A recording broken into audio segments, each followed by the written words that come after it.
This is Pre-Market Prep. I'm Brianna Valesky here with my co-host Garrett Cook. We're joined by Dr. Mikhail Melnik. He's a Bloomberg economist.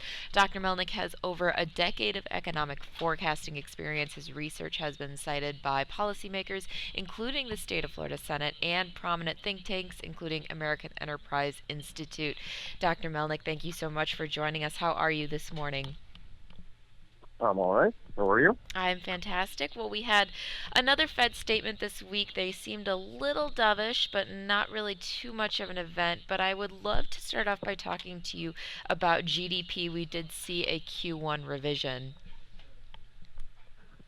That's true.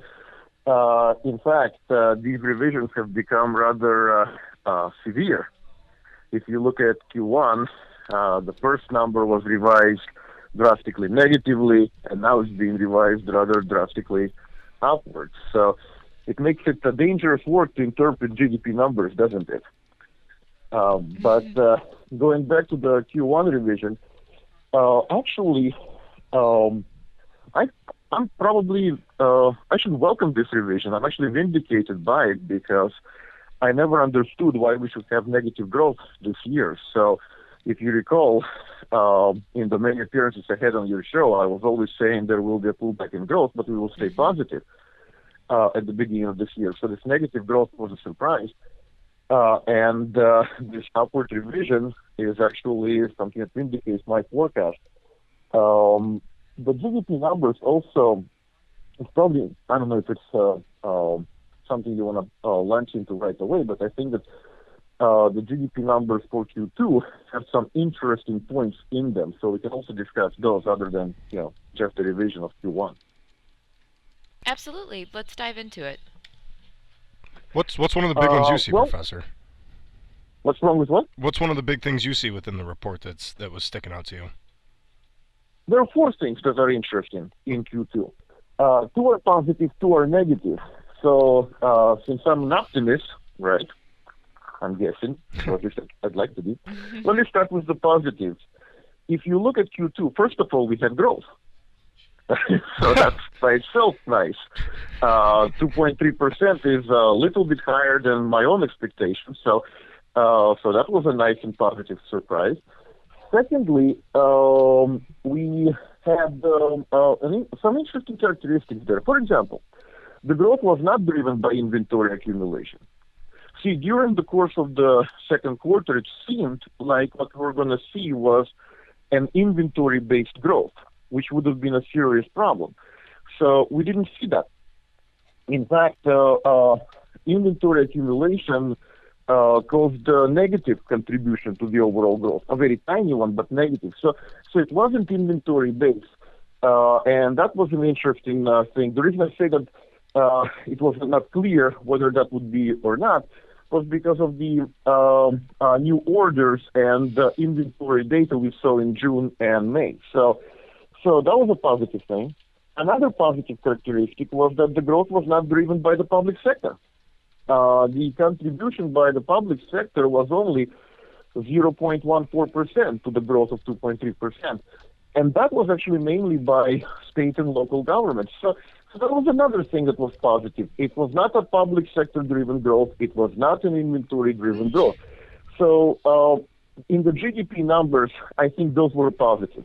But there were a couple of negatives. For example, non-residential investment pulled down the overall growth by a very small contribution, but nonetheless a negative one. It's only 0.07%, but it's a negative one. It's the first time we see negative contribution by the non-residential investment component of the GDP since the third quarter of 2012. So that's significant because it is that non-residential investment that really creates jobs, that really contributes to wage increases because it reflects accumulation of capital stock, creation of new capital stock, creation of new office space, and so on and so forth. So that being this soft is not a very good sign for the labor market. And in fact, we just saw a release this morning saying that the wage growth practically stagnated. So that's in line with this number. And another thing that some people might interpret as a positive, but I would actually view that as a negative. Residential investment continues to be a driving engine in this economy. If you look at the contribution, the residential investment component did to the overall GDP growth, it was 0.21%. Basically, 1/10 of the overall growth we saw in that quarter, in the last quarter, was caused by residential investment. Some people might argue, well, that's a positive thing. After all, it's accumulation of housing or creation of housing stock. It's a nice thing.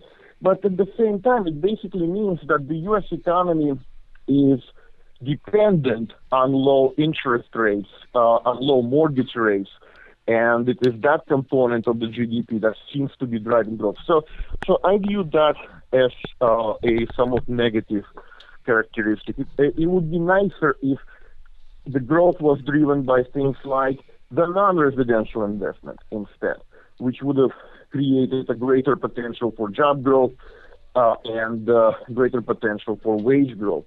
Residential investment simply doesn't do that. So, and in fact, the weakness in non-residential investment is sort of what reinforces my forecast for the labor market. I expect I mentioned this at the beginning of the year, and actually last year, and I continue to believe that the labor market will produce okay results this year, but the average growth, the average job creation, monthly job creation, will probably be just under 200,000 jobs a month, and that's not strong enough for, or not significant enough for an economy of our size. So. Dr. Melnik, you mentioned that a residential investment being a driving growth factor is a bad thing because that means we're reliant on these low interest rates and low mortgage rates. How do we fix that? How do we get to a point where we're not going to be reliant on these low rates anymore? If you ask me, for example, what should be done with the U.S. economy in order to fix it, then I can answer it very quickly. But let me first begin by saying this. I think by itself, growth in residential investment is not a problem. Reliance on growth in residential investment is a problem. Right. And I think you just mentioned that. So how would I fix the U.S. economy? Well, let's look at what's wrong with the U.S. economy. Earlier, I think a week ago or so, the Fed leaked an internal forecast. And that internal forecast, surprisingly, is very close to my own forecast. If you look at my own forecast in the Bloomberg system, you'll see that I've been forecasting roughly 1.7 or 1.6% growth next year, roughly the same growth the year after, and actually a decline to 1.5 going forward. So if you look at my forecast for quite some time now, it's been sort of showing that the U.S. economy will continue to grow, but at a decreasing rate, or decreasing rates, I should say, over time, because the potential for the U.S. economy has decreased. The potential growth for the U.S. economy is probably now under 2%. It may not be much under 2%, but it's under 2%. It's definitely different from what we used to see in the 20th century, in the second half of the 20th century, where we perceived the growth to be 3% on average for the U.S. So, and I think that the reason for this, the key reason for this, because the technological progress is causing us to have greater growth. I think the key reason is the policies of the public sector. We've been manipulating the economy, and we've also been gradually undermining the free markets, undermining capitalism. In essence, the way I look at this is this. We've been trying to break the legs of capitalism, and yet we expect it to run a marathon and win. Well, it doesn't work that way. And that's where we are today. Our national debt is astronomical. Our tax burden is pretty high. Our companies are starting to seek locations offshore and move their headquarters there like Burger King did because of tax advantages. This is sort of, to me as an economist, this is unheard of because going back to the 20th century when I was working on my degrees, the notion that the U.S. was sort of the capital strip of capitalism, the main basis for it, was unchallenged. Today, that's no longer the case. Monetary policy, like I said in some of your shows before, I don't blame the Fed. Yes, you can say that it's the monetary policy stance that has created this dependency on residential investment. It's the monetary policy that has created potentially what some people perceive as bubbles, although it's only a bubble if the Fed pulls out of it. But I think the key problem is in our desire to live beyond our means. And by our desire, I mean the public sector's desire. The public sector's desire to solve every problem by spending, and that spending needs to be financed, and that's where there is a change in taxes, and that inevitably slows down the potential for our economy. So I think that the reason we're getting to this new equilibrium, which now is being recognized by everyone. There was an article about that on Bloomberg yesterday. There is that forecast leaked by the Fed that indicates the same notion. I think that it's the reliance on the public sector, heavy reliance on the public sector, the dismantlement of the traditional incentives that market economy creates. All of these things are what's driving us into this low equilibrium. So if I were trying to make any fundamental reforms, I would start with the tax code and not necessarily lower the tax brackets, but simplify it as much as possible so that it's an easy one to comply with. When our businesses have to hire lawyers in order to comply with our existing regulatory codes, that drives up costs. There is sort of this notion now in the broader economy that it's everything can be fixed by the public sector. No, because if everything could be fixed by the public sector, the Soviet economy would still be around and be the driving force of the world. That's not how it works. And so it's not the bubble in residential housing we need to be concerned about. It's the slowing down of our economy. It's the fact that we're no longer reaching out or achieving our full potential in growth. This economy, given the technological progress, should be generating growth of 4 to 5%. It is capable of that, believe it or not. But it's not. It's generating growth of 1.5 to 2.5%.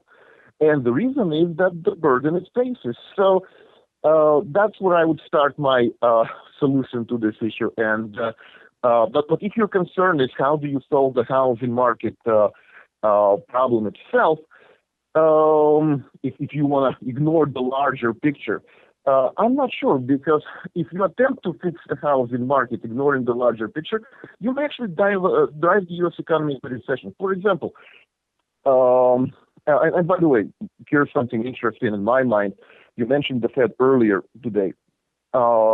Look at things like TLT or bonds, because TLT is an ETF that reflects long-term treasury bonds.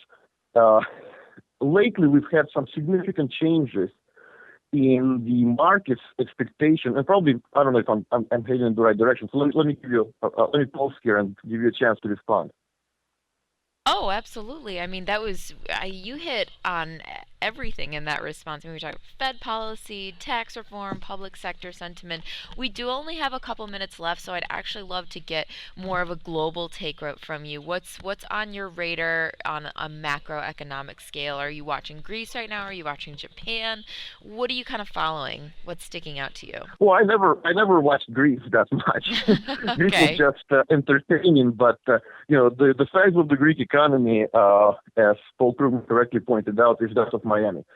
And it's interesting to watch Miami, but not particularly useful. The key radar points right now, or the key points on the radar, going forward into the next few months, one interesting point is the price of oil. We have dynamic changes in the market. We had the Iran deal. People underestimate the effect of Iran on the oil market, and there is the potential for the price of oil to actually stay in the upper 40s range for quite some time. That would be detrimental to the economy of Russia. And so I think the news on the Russian ruble will dominate the international agenda to some degree over the next several months. And it will be interesting to see how the Russian economy, what the Russian government will do in response. Will they choose to support the ruble, which I think would be a mistake, or would they choose to let it gradually slide and take the benefit of the sliding ruble, even though also take the worst with it as well? I think the Chinese stock market interventions are very interesting. Oh, yeah. And it will be very interesting to see if they'll be able to hold on to that and make the market do what they want. But this intervention is a sign of trouble, a sign of weakness in the economy, and it's an interesting news that's going to go forward. Commodity prices and the effect on Canada and Australia will also be very interesting in the second half of this year. The dive of the Australian and the Canadian dollars is already making an impact. The Fed, I think the Fed will be somewhat quiet, but if the Fed does start doing something, I'm very much afraid it might be because of the wrong reasons. I hope they don't raise the rates purely because they've made themselves commit to it, and not raising them might make them look foolish. I hope if they start raising the rates, it's for the economic reasons. And I don't see the U.S. economy warranting a rate increase. Remember, I'm old enough to have remembered the 1990s, and rate increases usually take place in order to combat something problematic like inflation. Well, where do we see inflation? In our wages, at the pump? Where do we see it? The dollar is strong. Do we need to strengthen it? But also another thing that's interesting probably for traders, and that is if the Fed were to commit to a rate increase, I think it would flatten the yield curve and actually reduce the 30-year bond yields. And we're seeing that expectation already being played out in TLT. If you look at the long-term bond yields, they've been sort of decreasing. It's kind of amazing. I said it on your show earlier, and it's amazing how the Fed has messed up the economy with these wrong signals. When back in June, people were lining up to lock in their mortgage rates before those decreased. And that's kind of weird, but it happened. So these wrong signals have occurred. And that, by the way, will also affect the July and August housing data because we had the demand compression into June. We saw that. So the housing market, also the new home prices are pretty high, and we're starting to see reduced demand for new homes. So what rate increases? And also, just to throw in another point to underscore the dependency on rates in this economy, the dependency on low rates. Everybody cheered on Amazon earnings earlier this week. And I love Amazon as a company. I am their customer. I'm a loyal customer to Amazon. I've been for many years. But I don't know if anybody noticed that in the last 6 months, Amazon paid $152 million in interest on long-term debt. Oh, wow. What would happen if those interest rates started to climb up? So our companies and our economy at this point are addicted to low interest rates. And the question for the Fed is, would a raise in the rates actually lower the long-term rates, or would doing nothing keep them low enough? And that's very tricky. And I think the global economy is slowing down, and it will allow the Fed to postpone any rate increases without seeing the long-term yields rise. So my forecast is still for a slight decrease in the long-term yields. Basically, even though they've become volatile and the volatility creates a problem, I think that we're actually going to see declining 30-year yields for the rest of this year. So, but not on a significant enough level to say let's make money and go long. But I think we're in that environment. At least I'm guessing. We're on the line with Dr. Mikhail Melnik. He's a Bloomberg economist. Dr. Melnik, thank you so much for joining us this morning. We always have great conversations talking about Fed, interest rates, macroeconomic, global outlook. We really appreciate you joining us on the show. We'll definitely have to bring you back on again soon. Well, thank you so much. All right, you have a wonderful day.